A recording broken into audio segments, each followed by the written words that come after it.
Hey fam, how's it going? Speed Duel Bro here, and in today's video we have a hero emerges. Let's get right to it. For the skill card we have Fusion Party. For monster lineup we have 3 Elemental Hero Blade Edge, 3 Destiny Hero Dasher, and 3 Elemental Hero Necroshade, and 1 Goddess with the Third Eye. For spells we have 3 Allure of Darkness, 2 Tribute to the Doomed, 2 Soul Exchange, and then on the traps, 3 A Hero Emerges, and 1 Waking the Dragon. For the extra deck, we have 1 Dark Bright, 1 Plasma Vice, 1 Destiny Hero Dangerous, 1 Destiny End Dragoon, 1 Cyber End Dragon, and 1 Arcana Knight Joker. How to win / strategies. Alright, before we go over the game plan, fam, let's review a couple cards. And I want us to review the trap card, A Hero Emerges. It reads, when an opponent's monster declares an attack, your opponent chooses 1 random card from your hand. Then, if it is a monster that can be special summon it. Otherwise, send it to the graveyard. So the main strategy, fam, is gonna revolve around A Hero Emerges. Now thankfully, this card can be applied to all 3 of our main monsters here, but ideally of course, we would want the trap card to bring out Blade Edge or Dasher because of their high attack strength. So really fam, what we're doing here is letting the fight come to us, because we're gonna wait on our opponent to attack us, then we spring this trap card on them, and then we bring out a high offensive attack monster. Now fam, this goes without saying, but when you set the trap card A Hero Emerges face down, make sure you set down any other cards that can be set face down, okay? So that when we activate A Hero Emerges, the only options that the opponent will have is either gonna be Blade Edge or Dasher. Ideally, because there will be times too where Necroshade might be in the mix. But my point is, set down all the other face down cards you can, so that A Hero Emerges can be successfully pulled off. And I know that the veterans and the OGs know how to play this card properly, so I just wanted to point that out for the newer speed duelists, just trying to help prevent rookie mistakes. Now, what I've just shown here is the main strategy of the deck, but there will be times wherein A Hero Emerges just doesn't show up in our hand. So, let me show you the other strategies this deck is capable of. Pay attention, we've got quite a few of them. Alright fam, so the strategies that this deck can do, it's gonna revolve around these 6 cards, okay? So I'm gonna go over each of them one by one, so hopefully I'm not going too fast for y'all. And fam, I want to point out that this doesn't have to be your hand right here, okay? I'm just showing you the card combinations that's possible with this deck, okay? Again, this doesn't have to be your hand right here. So let's begin. So the first strategy that this deck is capable of is Fusion Summoning. So thankfully, thanks to the skill card Fusion Party, that makes it very easy for us and we don't have to run Polymerization in the main deck. And also, thanks to Goddess with the Third Eye, we also have access to stronger monsters. So let's start Fusion Summoning. Let's put this to the side for now. So we can Fusion Summon with Blade Edge and Goddess with the Third Eye to get to Plasma Vice. Or we can Necroshade and Goddess with the Third Eye for Dark Bright. Or we can Necroshade and Dasher for Dangerous. So there you go fam, these are the 3 other fusion monsters that we can go for. And I want to point out though that if we go the route of bringing out Destiny Hero Dangerous, this is a particularly effective strong first move, because the fact that we're able to send Necroshade to the graveyard, and let's review Necroshade real quick for those of you that don't already know. While this card is in the graveyard, you can normal summon 1 level 5 or higher elemental hero monster without tributing. Doesn't that scream Blade Edge all over? So the fact that we can put Necroshade and Dasher who also has a benefit for us when he's in the graveyard. Why don't we read Dasher's effect real quick?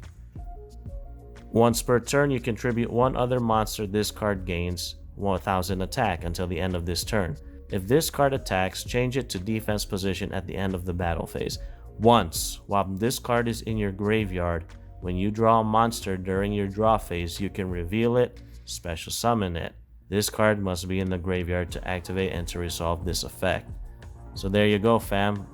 Just with the fusion summoning of Destiny Hero Dangerous, not only do we get a strong beater out on the field who can raise its own attack strength, or even put more Necroshades or Dashers for us in the graveyard, but the fact that these two are now in the graveyard, drawing into Blade Edge is not going to be a problem whatsoever. Now let's move on to the next play. Alright fam, so the next strategy is going to revolve around Tribute to the Doomed and Soul Exchange. These two cards here are to help facilitate bad hands. And what do I mean when I say bad hands, fam? Well, a bad hand for us would be we drew into all of our monsters without a hero emerges. So now we have cards in our hand that we can't really play right away. So even if we don't draw into a hero emerges, hopefully Tribute to the Doomed and Soul Exchange can help us with the situation. So let's say this is our hand right here. So what we can do is we can activate Tribute to the Doomed and we can discard Necroshade, thus destroying the opponent's monster. And now since Necroshade is in the graveyard, Blade Edge can come out. And also fam, in regards to the Dasher play that I mentioned earlier with him being in the graveyard, if we don't have Necroshade, we can also discard Dasher too. That's okay too, because remember, if we were to draw into Blade Edge next turn, we can bring him out for free thanks to Dasher. Okay, let's reset a bit here. Okay, let's reset the hand and the field. So the other play here would obviously be Soul Exchange. We can tribute the opponent's monster and either bring out a Dasher or a Necroshade. And here's a cool little play that we can do with Dasher. So let's say Dasher is already out on the field, but the opponent has a strong monster on their side of the field and we can't get over it. Well, guess what, fam? Dasher has that effect of once per turn, we contribute one other monster to increase its attack by 1000. Well, you know what I'm thinking? Soul Exchange goes very well with that. So there's that neat little play that we can do. If Dasher is already out on the field, we can activate his effect to tribute one other monster to increase his attack by 1000. And we'll do that with Soul Exchange. So we essentially got rid of the opponent's monster. And yes fam, I know that we can't attack because we use Soul Exchange, but the point here is we got rid of the opponent's monster. So there you go fam, those are the strategies that we can do even if we don't draw into a hero emerges. And you'd be surprised fam, that even in a 20 card deck, sometimes we just don't draw the cards we need. And I'm sure for those of you that have played this game long enough, you know what I mean.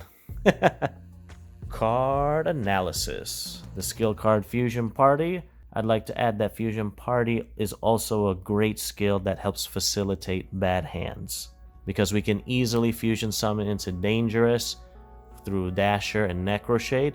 So with these two now in the graveyard, Blade Edge has now become a live card. And so we play 3 Blade Edge because it's got high attack strength and it's a great target for a hero emerges. So if you think about it fam, this deck, a hero emerges, it's really a pure beatdown deck. And then we play the 3 Destiny Hero Dasher, again, another target for a hero emerges. It's got pretty good attack strength, 2100, with the capability to go to 3100. And as mentioned many times in this video, Dasher also helps bring out Blade Edge when Dasher is in the graveyard. And then we play the 3 Elemental Hero Necroshade. This is just to help facilitate bringing out Blade Edge, and luckily for us, or more so like it's a bonus that Necroshade is a dark type, so it helps with the fusion summoning of Destiny Hero Dangerous and with the Allure of Darkness draw engine. So in total we have 6 targets for Allure of Darkness, thus making Allure of Darkness a pretty live card in the deck. And then we play the 1 Goddess with the 3rd Eye. Just teching in that 1 copy gives us so much flexibility, and accessibility to some pretty good fusion monsters. And then the 3 Allure of Darkness. Now fam, we kind of had to play this because we need to get to a hero emerges as soon as possible. So running 3 in this deck was a must, or at least I felt like it was a must. And then we play 2 Tribute to the Doomed. Again, it's to help facilitate bad hands. So with this, we can either discard Necroshade or Dasher. So, you know, it's like, why not destroy an opponent's monster while we get set up at the same time? You know, set up our graveyard at the same time. And then same thing goes for Soul Exchange, in the idea that it's to help facilitate bad hands. And you know, we run 6 monsters that can be tribute summoned with for just 1 monster, so Soul Exchange can help with that. And remember fam, don't forget that play, that neat little play that Dasher has with Soul Exchange. Increase its attack by sacrificing the opponent's monster. And then we play the 3 A Hero Emerges, the main star of the deck. Bring out a strong tribute monster for free. And the ability to be able to surprise our opponent with this trap card, I think is pretty cool. That's pretty fun, was what I want to say. It's pretty fun, so why not? And then we play the 1 copy of Waking the Dragon. It's another tech choice. Now, the thing with A Hero Emerges fam is that when the opponent catches on that our strategy is pretty much solely on A Hero Emerges, they're gonna try to destroy our back row first. But since we have this 1 tech copy, you could play 2 if you want, or even 3 if you're that daring. But the point is, with that 1 copy of Waking the Dragon, we can definitely spring even more surprises on our opponent. So really, a hero is coming out one way or another, fam. This is what I'm trying to say. They can't stop us. But joking aside, these are the targets for Waking the Dragon. Cyber End Dragon, End Dragoon, and Arcana Knight Joker. All have relatively high attack strength, which is what this deck essentially is. A beatdown deck. And then we play this lineup of fusion monsters because it's what works for the deck. We have access to Dark Bright, Plasma Vice, Dangerous, and the 3 Waking the Dragon targets. Okay fam, it's time for the moment of truth. Where does this deck rank on the power scale? In my humble opinion, this deck is casual. Now, the reason why I say it's casual, fam, is because we are very susceptible to bricky hands, and our main strategy heavily relies on 1 trap card, which is A Hero Emerges. Now, granted, the deck's been built so that we don't run into those issues, but don't let those things stop you, fam, from playing this deck, because it is an extremely fun deck to play. The fact that we can surprisingly bring out a high offensive attack monster out on our opponent during their turn, it's still pretty good. And if we can bring out Blade Edge early game, we're going to be in a very good spot to win, because 2600 attack that does piercing damage, the opponent can't run or hide, and considerably being at 2600 attack, they can't run over that right away. But yeah fam, this is how the deck plays. You know, we kind of deceive or fool our opponent into thinking we're in a tight spot, and out of nowhere, a hero emerges and comes and saves the day. And then we proceed to beat down the opponent. So yeah fam, that's the deck. I hope you enjoyed. I hope you enjoyed the hero series that I've had so far on the channel. And I figured, why not close the hero series off with both Jaden and Aster's hero monsters. And we'll revisit the heroes once again when we get more support, because at this point in time, there's only so much I can do with the card pool that Konami has given us right now. Like for example, the fusion hero monsters. Like I would have loved to do an elemental hero avian theme deck, or even Bursinatrix themed. Shoot, even Wildheart themed would have been nice. But again, we just don't have all of the fusion combinations right now. So for now, this is all I've got. So there you go, fam, for the 3rd time. I hope you enjoyed. And if you did, feel free to hit the like button. It helps me out a lot. And if you haven't already subscribed to me, your Speed Duel bro, you're more than welcome to subscribe, because 2 things. 1, I always play to win, and I'll teach you how to win. And 2, If you love speed duels, I'm sure you'll love me too, your speed duel bro. Thank you for watching, and I'll catch you all in the next one. Peace.